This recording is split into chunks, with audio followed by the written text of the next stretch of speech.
Hey y'all, so from my kitchen to yours, for the new beginners, you can buy cake batter in a box. And if you're just trying to save time or it's Sunday, being a little lazy, go ahead and check out Betty Crocker's brand. Now, that doesn't mean you have to use Betty Crocker's frosting. You can join with Pillsbury, okay?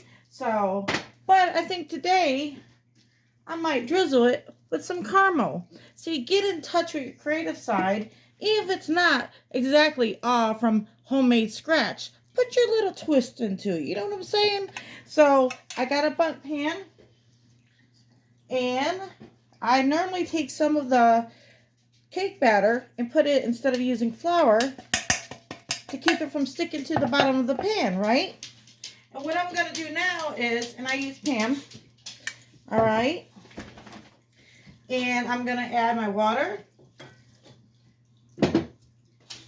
and my oil.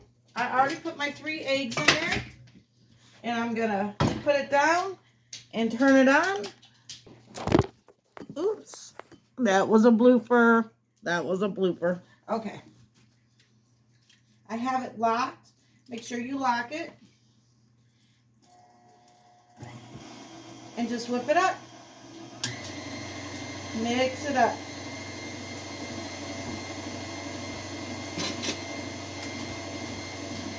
Get my handy dandy Pioneer Woman utensil.